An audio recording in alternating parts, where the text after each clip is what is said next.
What's up, fight fans? This is Kurt DeVille with Counterpunch Boxing News, and I have some new news concerning Tony Bellew.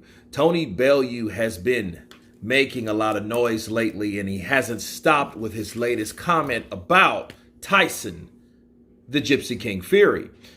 Tony Bellew says that Fury is dragging the sport down. He believes his own hype. Tony Bellew believes that Tyson Fury is an increasing problem in the fight negotiations fresh off the back of the failed attempts to make the undisputed fight with Alexander Usyk. The two heavyweight champions were deep in talks to the fight for all four belts, but things fell apart amidst disputes over rematch financials. And speaking on seconds out, Tony Bellew believes that the Ukrainian did everything, then more. Quote, with Tyson and Alexander, I don't know. You're asking me a question, so I'll answer it. Usyk took the short end of the stick, tried to do everything he possibly could, bent over backwards to make it happen, and it still didn't happen. So I don't know. I think the man taking 30% when you're coming to the ring with 3 out of 4 belts in a division is bending over backwards to make things happen. All of Bellew's praise in terms of accommodating for the fight was reserved for Usyk, with none going to his countrymen. The former world champion turned pundit said that Fury is the common denominator in awkward heavyweight negotiations. He's also said, Tyson Fury, the number 1 heavyweight in the world, by the way, but it's an increasing problem. Everyone who wants to fight him has problems, whether it's Dillian White, whether it's Anthony Joshua, whether it's Alexander Usyk, everyone has problems. Why? Use your platform to make our sport better. Don't use your platform to drag our sport down further than it already is. So many people in your ear, and you believe the hype. You believe the nonsense. You believe your own hype. Those are the words of Tony Bellew. And let me counterpunch. First off, I think Tony was trying to hold back, to be honest with you, by saying, first off, the negotiations, man, I don't know. Yeah, you know. You do know. Tyson Fury made a demand, made a lowball offer, and it was accepted. Case closed. For anybody to make that type of sacrifice, and you are the guy that admitted that was a lowball offer, admitted that Team Usyk's team were a bunch of idiots, that they have been outsmarted by someone that didn't even pass 7th grade, you should know by your accomplishment of getting 70%, right? And you're just leaving the rest aside. That alone should have made you understand this guy really wants to fight me. This little middleweight, cruiserweight, once knocked out by Sean Porter, little, ugly, gappy-toothed bastard should have not took the fight. He's taken the 30%, and I should at least accommodate him by not giving him shit anymore. This guy is fighting in my own turf. That fight should have been in Saudi Arabia, people. We know that. For more money and everything. It's for less money because Tyson Fury doesn't want it. He wanted more money than Anthony Joshua. He made it about him him being better than Joshua, a guy that he hasn't fought. Okay, so, he knew that. So when Alexander Usyk accepted that money, he should have understood, well, hey, it's no longer about who's the A side. It's no longer about who makes the most money. It's no longer about any of those recognition points. It's no longer about any of that. What should be the apparent reason for fighting is a guy, he's determined to fight you.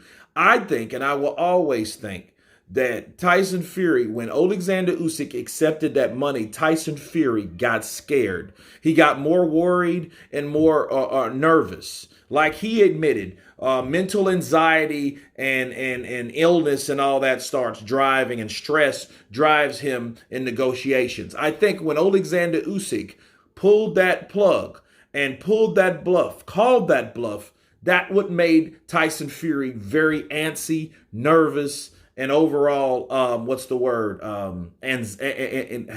Anxiety. Okay. And I think that flooded his brain and flooded his nervous system. And I think he had to come up with something else because, for one, he wasn't prepared. He wasn't prepared to fight anyone like Usyk. He wasn't prepared, I don't think, to fight anyone, to be honest with you, because he still hasn't had a fight date. So if Tyson Fury, by the way, they picked the date. See, Usyk wanted to fight March 4th. They moved it to April 29th. Okay, so they picked everything. The venue, the split, they picked when it was going to be. They picked everything. So at that point, for someone to say, you know what, I've done everything you asked me to do, you're messing with me now, man. And you know what, for that reason, I'm a Shark Tank you. I'm out. And that's what happened. Now, back to Tony Bellew.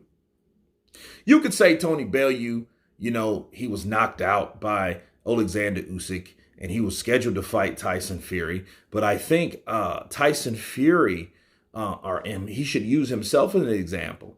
You know, the common denominator of what Tony was talking about between these fights, Dillian White, which he actually ended up fighting, but Anthony Joshua, he never fought. Alexander Usyk, he never fought. And he never fought himself. He never fought Tony Bellew. He never fought David Haye. Those guys were the guys when Tyson Fury decided to run out of the sport of boxing, running from that damn rematch from Vladimir Klitschko.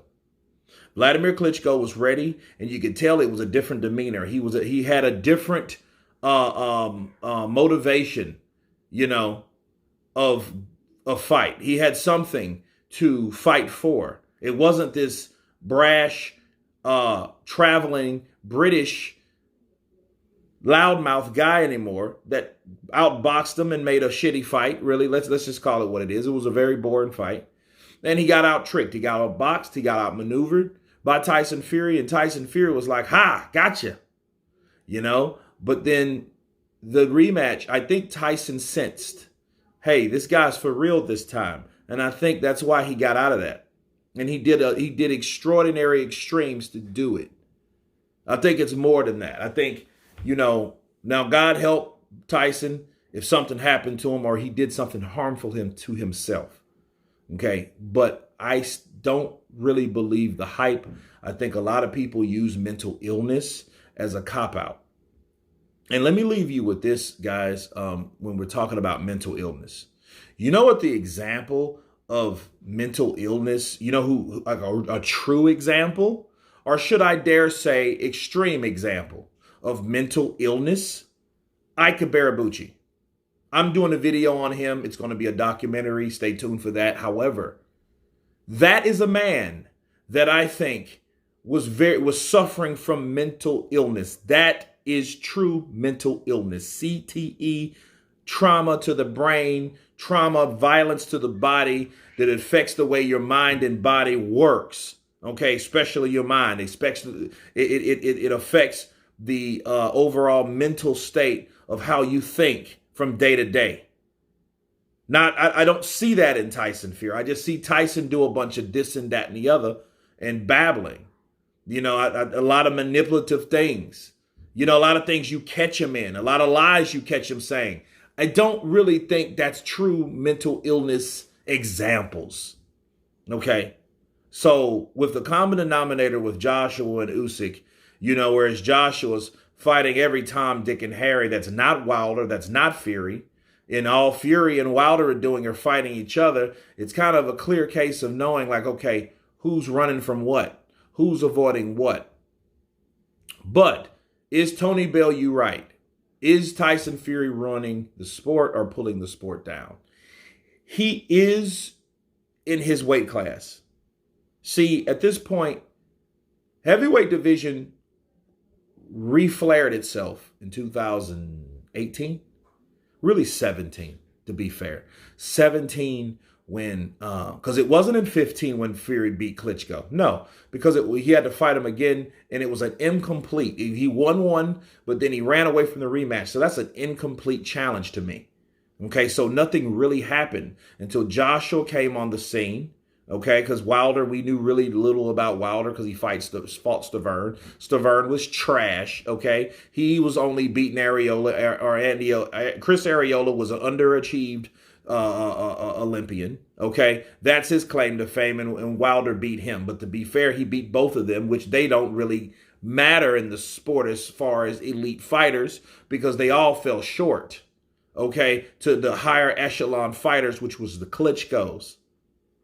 All right, so we didn't have that going at that time. But when Joshua knocked out Klitschko and Klitschko decided, and he had a rematch clause behind that to retire, instead of give Joshua a rematch or activate his rematch clause, you know, we had knew at that point, like, okay, the heavyweight division is looking very interesting now because those belts are starting to be collected. Anthony played the role of Thanos, and so the story continued, right? So that's what we had at that time. But is it pulling the sport down overall? No, because what we did when the heavyweight division was ran by the Klitschkos, we in fact went to other weight classes. We got Artur Beterbiev. We got Dimitri Bivol. They're both undefeated. They're both champions. We got Anthony Yarde. We have Callum Smith. We have Canelo Alvarez. We have David Benavidez. We still have Terrence Crawford. You know, Lomachenko's on his last leg, I feel. Devin Haney's undisputed. We have Jermell Charlo if he wants to fight Zoo and other guys. Fonfora just got knocked out yesterday. You know, we have Taylor and we have Lopez. So we have fights that can be made. Yes, we do. We have fights that are in the mix. We have fights that are made. So is it bringing it down to a certain degree in that division?